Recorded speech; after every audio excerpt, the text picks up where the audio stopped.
I've been working on called the MFON. And so there's a subgroup of the Maurice, and that's one of like the most influential Sufi communities in Senegal. So in that community, there's a smaller group called the MFON. And they're very noticeable. When I first got to Senegal, they were the first people that I saw because of their aesthetic. And one of the key components of their aesthetic is the patchwork. So they make their clothes out of patchwork, and that is to really emulate Ibrahim Fall, who was the construct and the most illustrious follower of the African Diaspora who founded the community. And so when Ibrahim Fall wore patchwork, he would travel and people would give him fabric and he would make his clothes out of function. But now as it evolved, it became very stylish, you know, and so what you see now with the patchwork is things like this. Is the nyahas, is the socks. And so this is one, I've never seen these before in my life. I've seen these socks a lot. You know, they're very common in the Islamic world. A lot of people make them out of leather. But this time I've seen them, this is the first time I've seen them made from patchwork, and I was really intrigued by it. And I was actually taking a picture of this gentleman because this boo was made out of silk patchwork. It was really beautiful. You probably see the top of it. So I was making photographs of him, and I looked down and I saw that he had these patchwork socks. And that was like my photograph. That was, it was like I have to get it because I've never seen an example of this before. So that's just an image from the Bifall series. And there's some other images from the Bifall series, but the rest of the images really are from me being in Senegal for the past 20 years or so, learning about myself, learning about the country, learning about the spiritual life and practices there, and just kind of taking visual notes of, you know, what was happening, who I met, the things that I thought, the things I had questions about, things that I wanted to remember.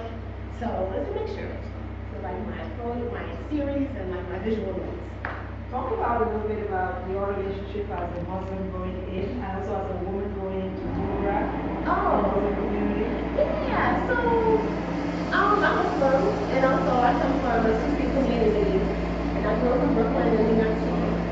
And when I got a chance to go to Senegal, I was really excited about it. I wasn't sure what I was going to experience. I knew it was a Muslim country because obviously there's tons of Senegalese in New York City, and I was interacting with them in New York City, you know, in Islamic spaces, Eid and mosques and all those things. But I didn't realize when I got to Senegal that they were, their Sufi practice was so robust. You know, I didn't realize that at all, so I was really happy about it. But it was different because the Sufi community that I grew up in was Nashwandi, and they were from more of a Turkish region. But to be in Senegal and experience Sufi communities that were founded by African Senegalese spiritual scholars was really incredible to me. So that's what I did. So when I first got there, I met them by the call. I saw images of Sheikh Cuxima-Zwa and Ibrahim Fall. I didn't really know who they were, what was happening. So that's when I picked up the camera and started to investigate and talk and speak to people and kind of figure out what was happening, what was going on, what the history was. And it was just really fascinating to see. Also, you know, Sheikh Cuxima-Zwa, he was someone who was a resistor to the French colonial regime. You know, and I don't think that story is presented enough. And so that's what I did. I really didn't have so much problems photographing as a woman in Senegal. What about that? Because that's a man's piece. Having a whole series of discussions. Yeah, well, it's interesting how you edit a photo. Because this is a huge room with women in this room too. There were women all around me. What was fascinating about this is because, like I said, there's a Bifall community who like to adorn themselves with patchwork garments. But even within that community, you have people who like to distinguish themselves. So you have people who only might wear shoes too, which is an example of that. There's a smaller community of Bifall who wear green and black. You know, you have just black and white, that's it. So, you know, so they like to distinguish themselves regionally, you know, within the bigger community and within the bigger community. But they were really happy. I think that going in, because I have spent a lot of, maybe about 3 or 4 days in Cuba, kind of going around, speaking to people, asking questions, telling them what I was interested in. And so when I made that photograph, I was already around them for a few days. And they were fine though. They weren't even paying attention to me, except for that guy I think at the top. But yeah, this is Jamm Rek grandson. So I honestly I haven't had any problems making photographs of Senegal, which is great, you know. Hello. How are you? Thank you all. If you have any more questions, I'm happy to answer. Thank you for listening to me talk about my photograph. I don't always get a chance to talk so much about my photographs in a space like this. So, you know, Tell us about this one with the farm. oh yeah, okay. So I was interested in looking at the Atim community in Mauritania. And they are communities that is people who came from Mali, Burkina Faso, Ghana, and they were enslaved about 300 years ago. And I was on my way to photograph them, and I stopped. I mean, you know, this is just a moment, really. It's not so layered, but I saw this sign, and I was just like, wow, you know, it was my first time traveling to Mauritania. I left the cities and then everything. There was like really nothing around me except this sign on the road. And so I asked my driver to stop. And so I got out and I photographed it. And it happened to be this gentleman standing there, I guess waiting for a ride. And it's interesting because you have Saint Louis, which is that way, that's the colonial capital, it's a French name. You have a chateau, which is Richard Gardens. And so it's a mixture of French and Wolof word. And then you have Rousseau, which is a city in Mauritania. So you have these mixtures of languages telling you which way you can go. You know, so I thought that it was just, you know, really one of those moments where I was just like, okay. Yeah, so you know, I'm just gonna, you know, I have choices. That's why I named the sign, you know, you have choices. You know, when I got to Rousseau, it was really interesting because in Mauritania they wear the Wolof, which is a really beautiful cloth fabric. And I had one, I had the purple one on, I got it done for me in Dakar, and I was like, me and my friend were gonna go to Mauritania and do this research.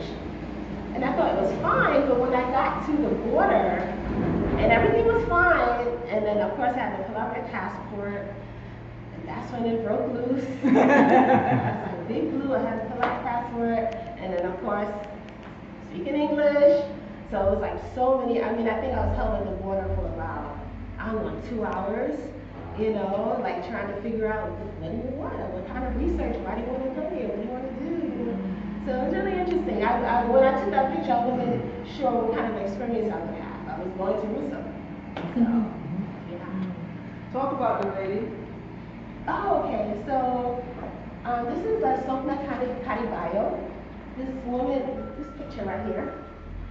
And this is part of my Bifall series. And I wanted to photograph her because she was a very important spiritual leader in Dakar. Everybody came to her for her to pray for them, for her to prescribe different prayers and different types of healing recipes and things like that. And also she was a prominent, what would you call, praise singer. So she would lead these prayer groups, these prayer circles, and pray for people, and everyone would chime in. It was really beautiful. So she was a someone who facilitated healing, spiritual healing through spiritual practices. And also part of the Bifall community, as you can see from her patchwork. And I was like, I really wanted to, of course, if I'm making photographs in Dakar about the Bifall, I have to include a portrait of her. And I did. I made this photograph of her. Like, it was a million people around me making this photograph. And I left. Like maybe 3 days later, I got a message from my husband saying that she passed away. In childbirth, she was pregnant, and I had no idea. And so she passed away, so this is the last photograph of her. And I went back and of course I gave the photograph to her husband and the baby who survived.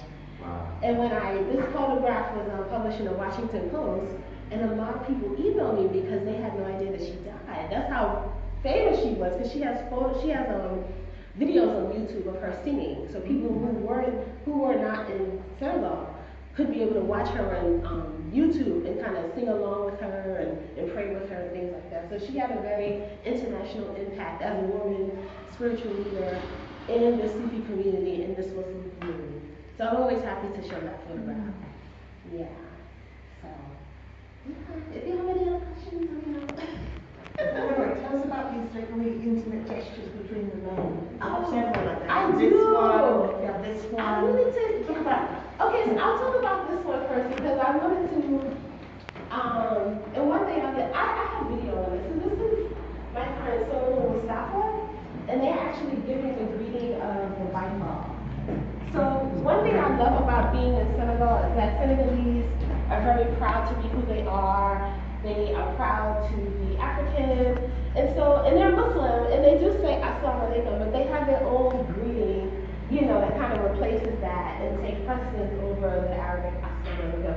So this is the greeting, and I can demonstrate on someone. I can demonstrate. Oh no! Yeah. So it goes like this, right? So I'm gonna do like this, and you're gonna do like that. But it's done fast, like.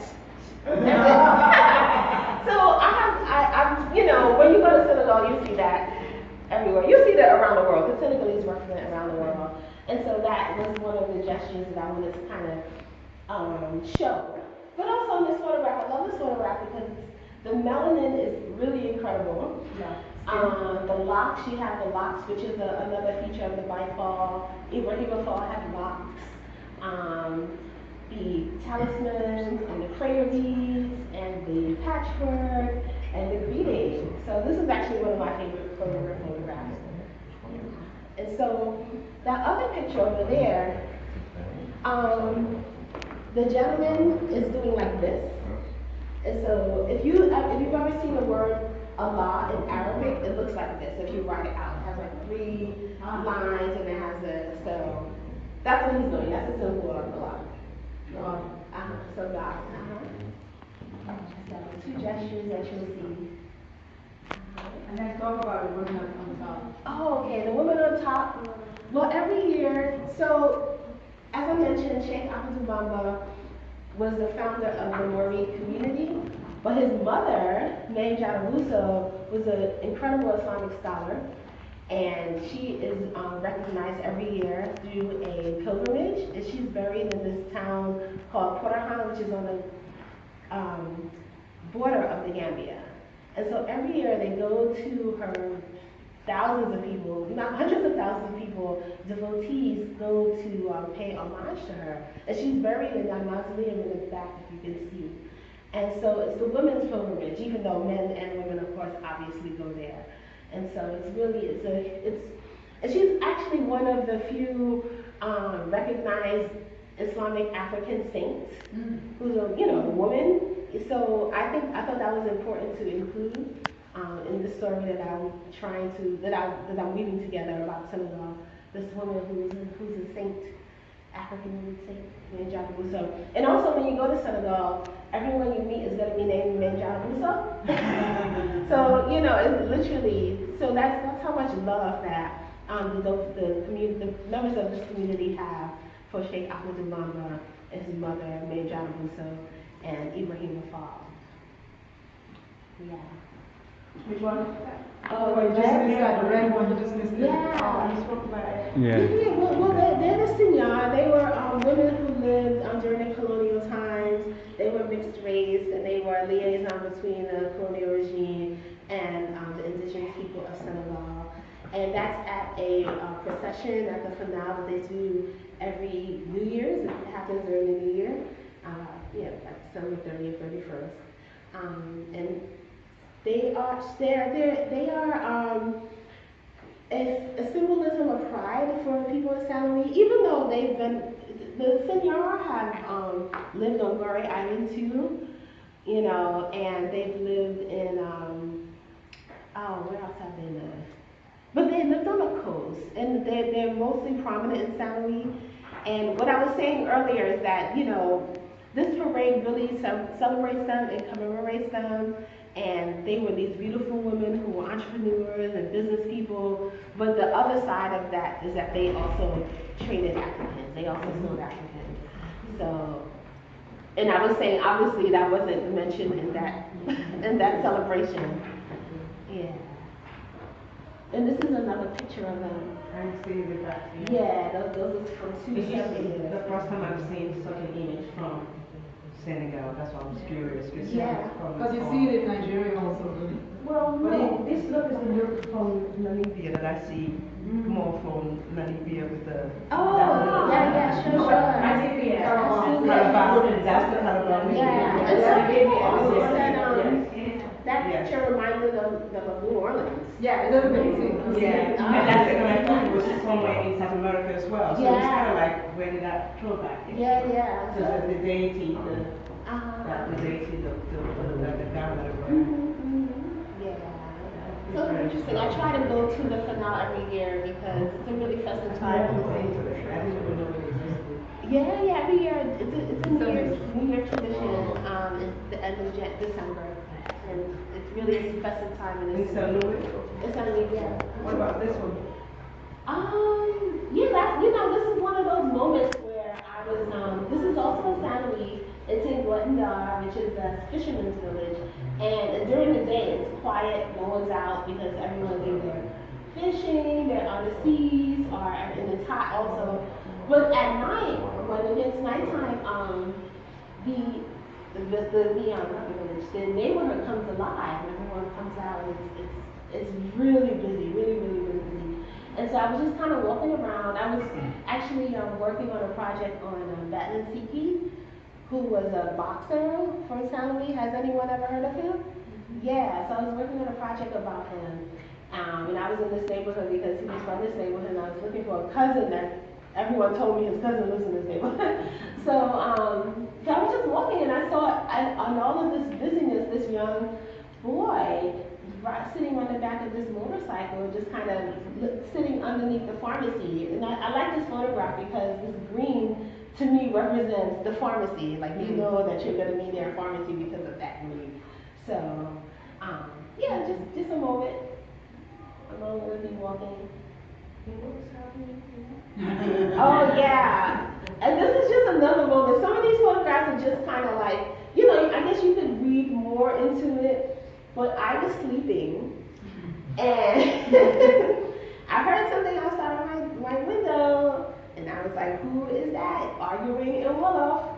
And so I looked out the window, and all of these guys are photographers. I know all of them. They're all photographers, so I have no idea what they were arguing. I kind of picked up some things here and there, but I couldn't, the words are going so back and forth and with the passion, so I couldn't really pick up exactly what was happening, but I do know they are photographers because all the photographers know one another. And so I just made a photograph of things that happen in family or ways that you could get woken up in the morning in San Luis. So, and I like this photograph because, of course, it's always going to be somebody that needs to watch what's happening.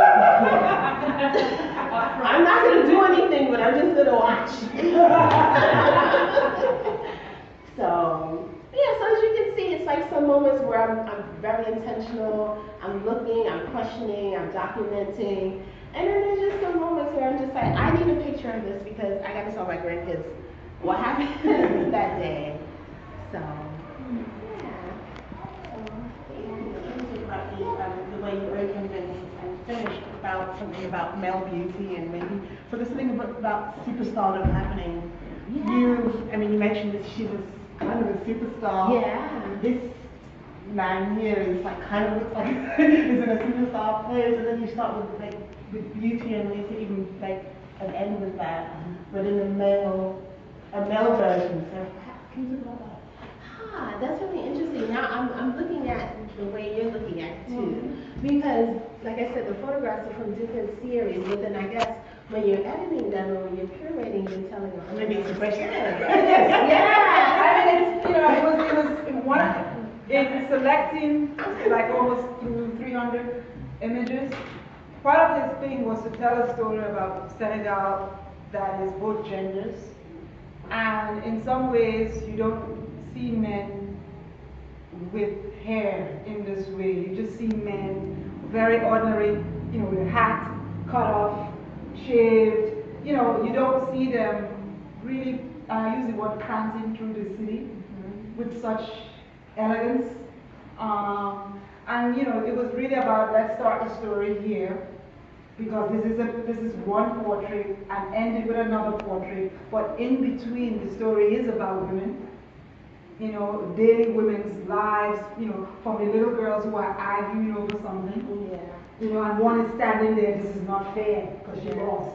You know? And it's really, and to the boys who are just having an ordinary day of playing soccer, because all across Africa you see kids playing soccer, or the guy who's, you know, for me, he was eating, and he was like, you know, he had a toothpick. How do you pick your teeth? Yeah. You know?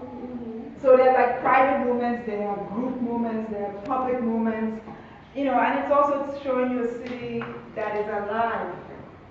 You know, that it's very ordinary things are happening, but there's this vibrancy, and also like the story of Africa isn't, you know, the typical story of death and, you know, poverty and all of that.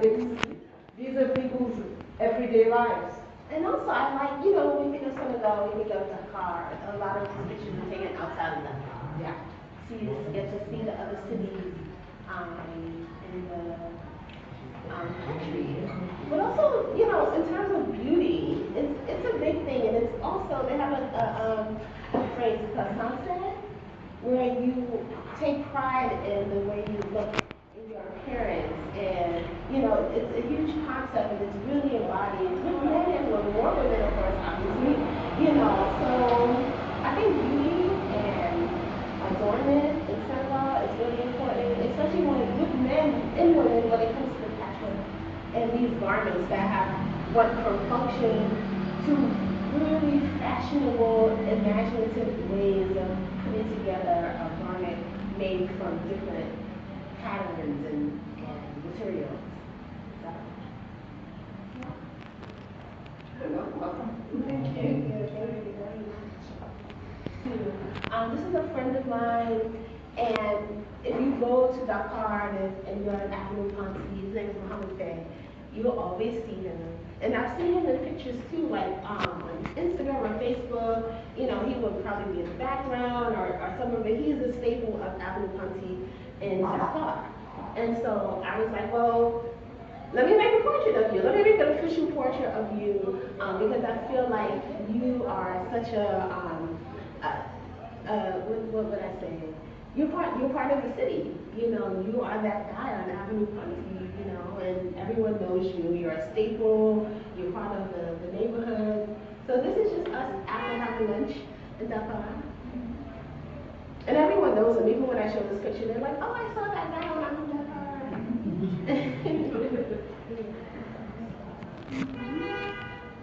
Any more questions? Curiosity? Could you talk about the title, Jamm Rek? Oh, Yes. So Jamm Rek is something, like I wrote about it in the curatorial statement. It's a greeting, like, you know, it's a response to a greeting. So, you know, people will say, how you doing? You know, Annette. And people respond, Jamm Rek. You know, peace only. You know, it's like it's a little bit like Assalamu Alaikum. So, you know, it has the whole theme of peace, wishing for peace, and having peace return back to you. But for me, Jamm Rek means that it's also kind of focusing on the positive. You know, how are you? And I'm responding, peace only. You know, I'm not even going to think about the negative. You know, those things will work itself out. Peace only is all good. It's going to be good. It's all good.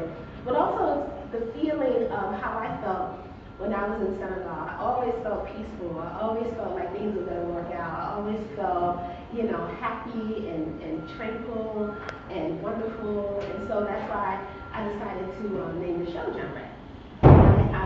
And I decided to name all of my series, my experiences, Jamm Rek, because I had this on my website for a while, and it was all of the photographs that I took on Senegal, and I felt like that was really a fitting title for what I experienced in my experience, what I experienced, you know, in photographing Senegal, getting to know some of my friends and families in the country. So,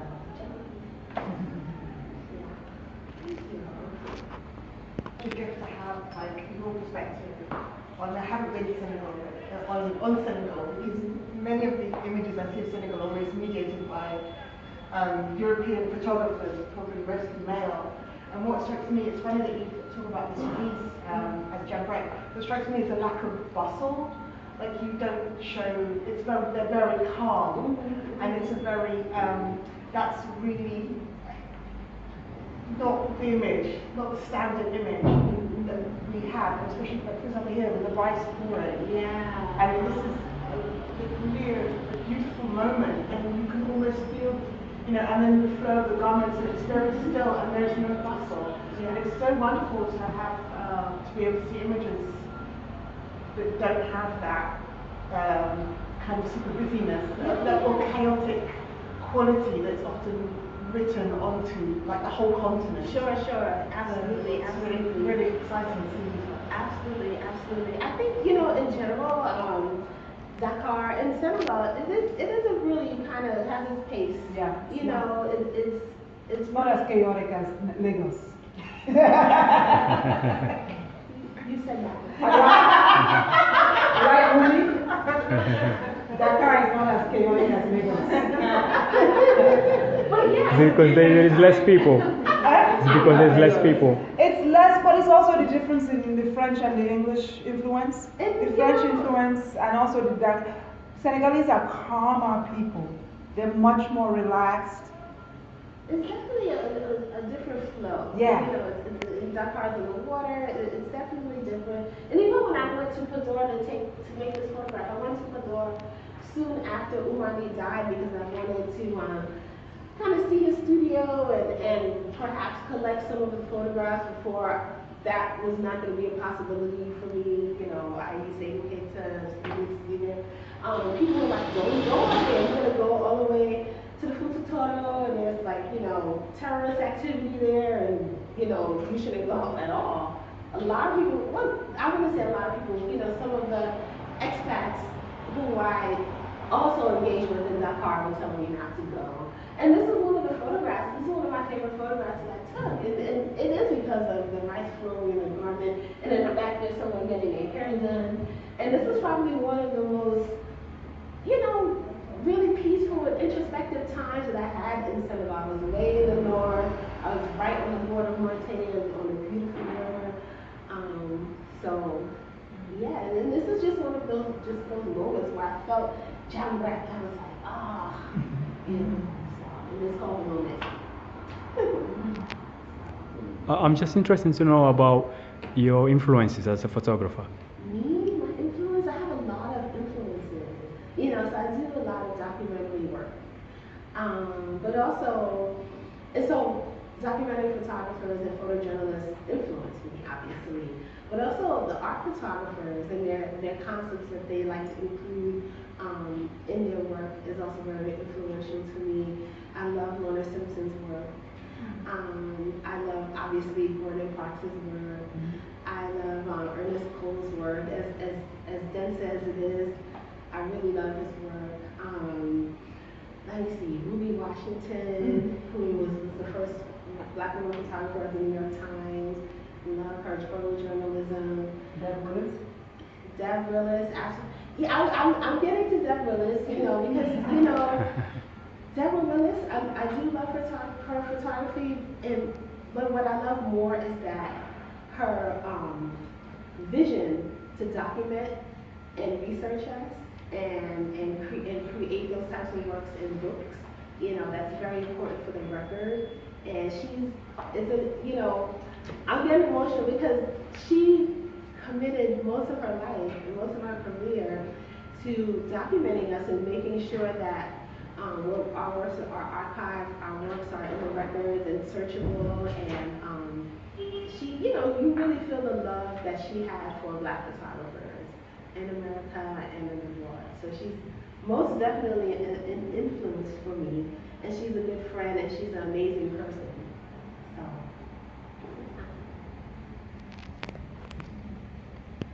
Thank you so much, everyone. you.